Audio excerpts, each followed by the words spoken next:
wanted everybody to see just exactly what was produced by the Trunk or Treat So Others Could Eat thing last Sunday. This is the food that was gathered. I'm making this video on Monday morning, and I just wanted everyone to see the immense quantity of food that we did collect. And I think that's a very good thing. So my thanks to all of you for how much food you brought in, for putting up with the kids.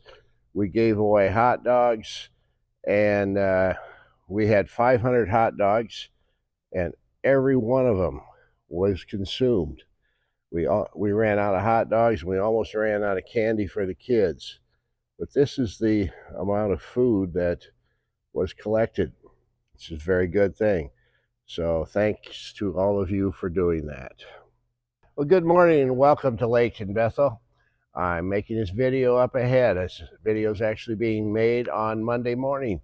We were scheduled to go to New York City this week to watch Jamie run the New York Marathon. And she qualified for it, but it's a lottery system and she was not chosen on the lottery.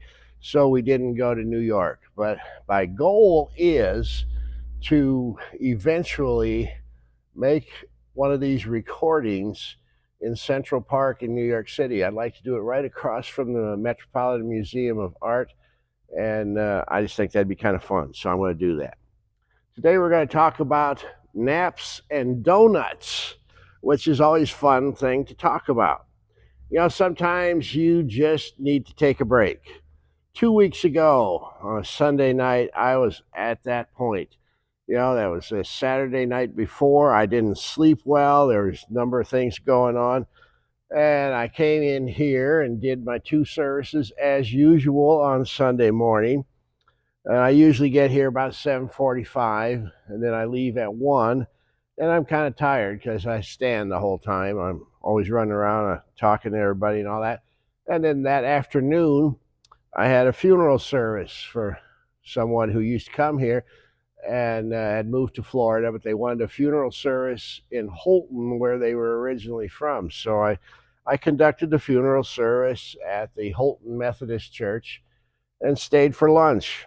Actually had a good time talking with people. And then I got home and I post these videos on Facebook and YouTube. And by the way, thanks to all of you who faithfully watch them. And after I got done posting the videos, I simply collapsed. Didn't want to talk to anyone.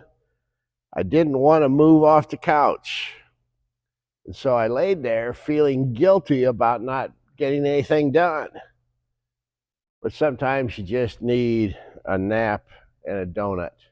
And as you can see on this slide, the big donuts are way better than the small ones.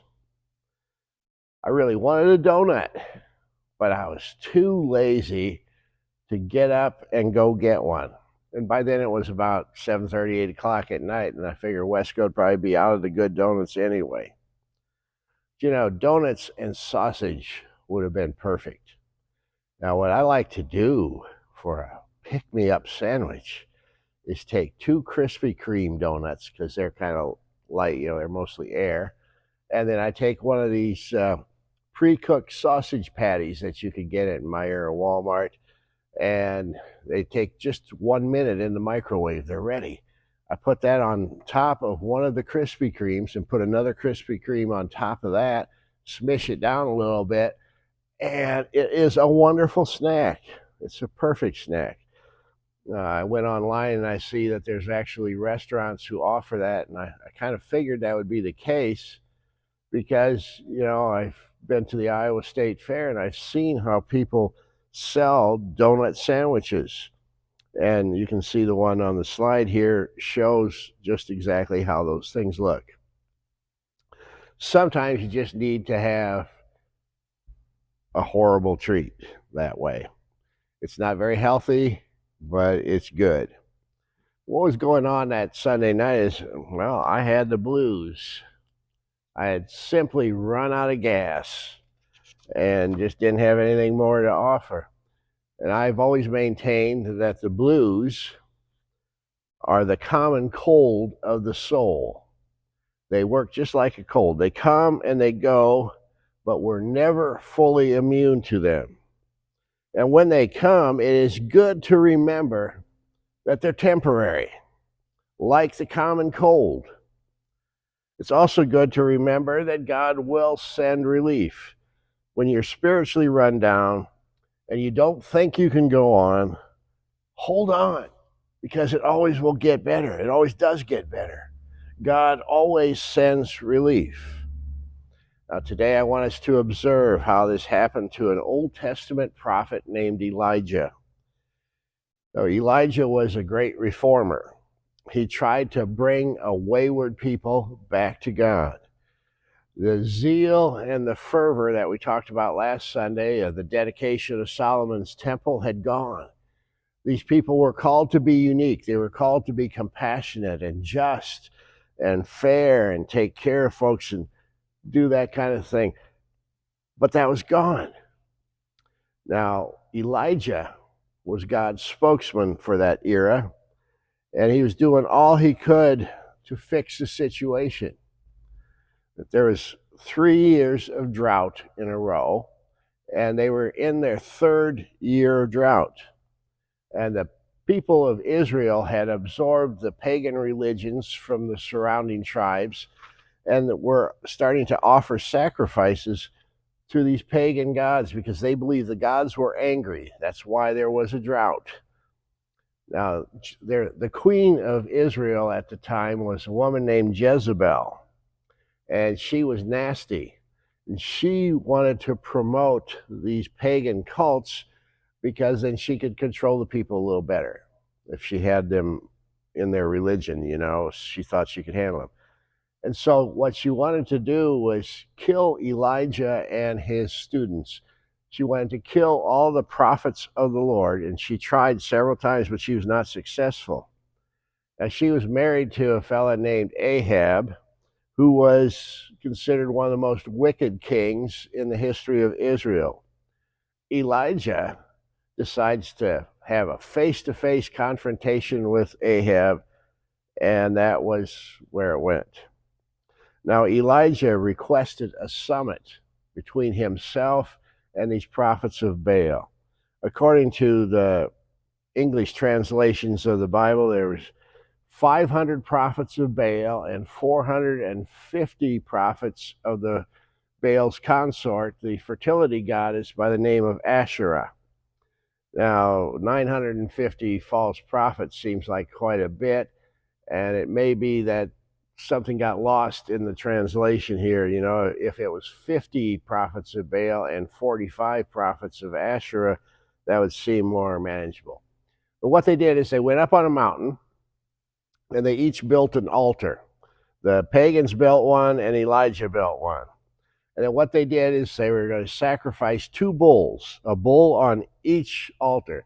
So they prepared the bull, put him on the altar, and then what they were going to do is pray to their gods. And whichever altar spontaneously combusted, that would be the one that revealed who the real God was. Now, folks, I don't recommend trying this at home, but Elijah, as you remember, had a special connection with God, and God had given him these instructions. So the one that was lit by fire from the sky, that would be the real God. Elijah told the prophets of Baal to go first, and they did. Boy, they danced around their altar. It says they cut themselves. They prayed to Baal fervently. Just try to picture how this all would look. And then Elijah mocked them, it says. And that's the fun part of this passage, translating that from Hebrew. Elijah goes, well, is Baal daydreaming? Do you need to do something more to get his attention? Or maybe he's in the bathroom. Maybe he's relieving himself. Maybe, I would have put in there, maybe Baal's got IBS. Or Elijah goes, is Baal away on vacation? Is he on a trip? Is that why he's not responding to you? Nothing happened. So then they went to Elijah's altar. And Elijah says, let's make this a little more difficult. Now remember, he had this special connection from God. He knew what God was going to do. So he had them drench his altar, the wood and the meat from the bull, with water, several gallons of water. Then Elijah did a simple prayer asking God to show who he was, and fire flashed down from heaven and burned up Elijah's sacrifice. You can imagine what that must have been like. Well, then, as the narrative says, Elijah executed the prophets of Baal and Asherah. And by today's standard, that seems cruel. But you have to understand that the prophets of Baal and Asherah, the priests of Baal and Asherah, these were baby killers. These were people that demanded that you sacrifice your children on the altar of these gods. These were not nice people. And the death penalty in those days was, of course, around, and they didn't see anything wrong with this. You could say that each one of these prophets of Baal probably had been responsible for the murder of several children. So then after this is done, after these prophets are executed, it rains. The drought had ended. Now Ahab was there, the king. He went home and told Jezebel, the queen, what had happened. And Jezebel, instead of being grateful for the rain, immediately orders that Elijah be caught, captured, and killed. And that's where today's passage starts. This is from 1 Kings 19. When Ahab got home, he told Jezebel everything Elijah had done, including the way he had killed the prophets of Baal. So Jezebel sent this message to Elijah: "May the gods strike me and even kill me if by this time tomorrow I have not killed you just as you have killed them." Elijah was afraid, and he fled for his life. He went to Beersheba, a town in Judah, and left his servant there. Then he went on alone into the wilderness, traveling all day. He sat down under a solitary broom tree and prayed that he might die. "I've had enough, Lord," he said. "Take my life, for I'm no better than my ancestors who have already died." So here's this prophet who's seen these miracles, and he's saying, "I've had enough. I'm done." Have you ever felt like that? Have you ever been that exhausted? Have you ever prayed for your own death? Many people have. And then this narrative continues. Then he lay down and slept under the broom tree. But as he was sleeping, an angel touched him and told him, "Get up and eat." He looked around, and there beside his head was some bread baked on hot stones and a jar of water. So he ate and drank and lay down again. That's where it's a biblical thing to occasionally need a nap and some donuts. Now, what was going on with Elijah, is most likely some flatbread that he was eating there, but the principle's the same. So the story continues. Then the angel of the Lord came again and touched him and said, "Get up and eat some more, or the journey ahead of you will be too much for you." So he got up and ate and drank, and the food gave him enough strength to travel 40 days and 40 nights to Mount Sinai, the mountain of God. There he came to a cave where he spent the night. So here the angel is saying to him, "Eat some more." And then he travels to Mount Sinai, finds this cave, and sleeps in it. Probably the same cave that Moses was in just prior to getting the Ten Commandments. The story continues, but the Lord said to him, "What are you doing here, Elijah?" And Elijah replied, "I have zealously served the Lord God Almighty. But the people of Israel have broken their covenant with you, torn down your altars, and killed every one of your prophets. I am the only one left, and now they are trying to kill me too. Elijah is disappointed and angry with God. He's honest with God, tells him that. That's a good example for us because God can handle our negative statements. He can handle our complaints. And then God continues. He says, "Go out and stand before me on the mountain," the Lord told him. And as Elijah stood there, the Lord passed by, and a mighty windstorm hit the mountain. It was such a terrible blast that the rocks were torn loose, but the Lord was not in the wind. After the wind, there was an earthquake, but the Lord was not in the earthquake. And after the earthquake, there was a fire, but the Lord was not in the fire. And after the fire, there was the sound of a gentle whisper. Very similar to the story about Moses on that mountain. God usually talks to us in a gentle whisper. Usually you can't even hear it with your own ears. He just puts thoughts in your head. When Elijah heard this, he wrapped his face in his cloak and went out and stood at the entrance of the cave. And a voice said, "What are you doing here, Elijah?"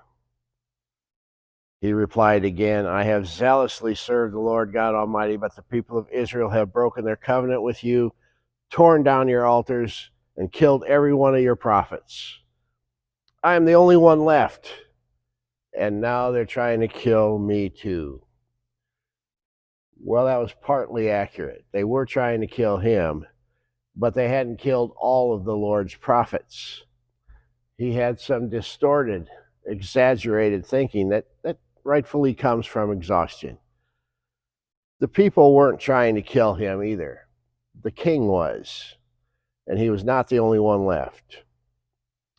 And as the story continues, then the Lord told him, "Go back the same way you came and travel to the wilderness of Damascus. When you arrive there, anoint Hazael to be king of Aram. Then anoint Jehu, grandson of Nimshi, to be king of Israel, and anoint Elisha, son of Shaphat, from the town of Abel Meholah, to replace you as my prophet. Anyone who escapes from Hazael will be killed by Jehu, and those who escape Jehu will be killed by Elisha. Yet I will preserve 7,000 others in Israel who have never bowed down to Baal or kissed him." See, God had work for Elijah to do, and the important thing to understand here is that God was still in control. In the end, the people who wanted to connect with God were able to do so. Now, Elijah's imagination went haywire, and that's understandable. Whenever we're in a crisis, that happens, but things are never as bad as we think they are. And negative thinking just takes over when we're exhausted. It's at that point, need to have a nap and a donut. Find something to thank God for and thank him. Elijah had seen many miracles. He knew of God's power and protection. He had seen fire from heaven land on his altar. Yet he became an angry pessimist. His spirit later revived, and he became a grateful optimist. And at the end of his ministry, he was taken to heaven in a chariot. He didn't have to go through the normal dying process that we all have to go through. Well, here's the thing, folks. You are not Elijah, but you will get discouraged like Elijah from time to time. Your expectations of life will not always be met. You will not always be happy. Your family's going to disappoint you. People will disappoint you. Your friends will disappoint you. You won't have as much money as you think you should have. You will have endless things that need to be done. You'll see the death of family members and friends. And there are times when you're going to feel overwhelmed. Everything's going to look rotten to you. You remember the Great Recession from late 07 to mid 09? Here at Laketon Bethel, January of 08, giving was down 40%. This addition was not yet paid off. And so we were laying people off, staff, and we were cutting programs, and things were not getting better. I was very discouraged. It was January. There were snowstorms all the time. It was so discouraging that I started looking for another job. I didn't think I could do it. Now, before I was a pastor, I was a truck driver. I drove a bus, I drove delivery trucks, I drove semis, but I didn't keep my license up. So I started taking steps to get my CDL, my commercial driver's license, back again. Then I had a phone conversation with an older person, someone who was born during the Great Depression. And he said, no matter how bad it looks now, things are going to look better in the spring. And I thought, you don't know what you're talking about, old man. Well, he was right. They did start looking better in the spring. And we made it through the Great Recession. We got the building paid off. It taught me a significant lesson. And that lesson is that tough times don't last. They didn't last for Elijah, and they won't last for you, and they won't last for me. The blues will pass like a bad cold. So there's two things you can do when you're going through those times. One is find something to thank God for. Find something for which to give him thanks. You'll find it. And when you're done thanking God for what you do have, take a nap and have a donut. You'll feel better, and eventually your situation will improve. We need to look at the big picture. This life with all its problems is very short. And Jesus promises us eternal life with him in paradise. As Rick Warren says, we're going to be spending a lot more time in the next life than we spent in this one. Eternity is a lot more time than this mortal life. So let's look forward to that. Because of Jesus, we're going to be in heaven a lot longer than we are going to be on this earth, and we don't have to worry about recessions or any of the other things that make us miserable in this life. Because of Jesus, we're going to be all right. So let's believe this good news and live in peace.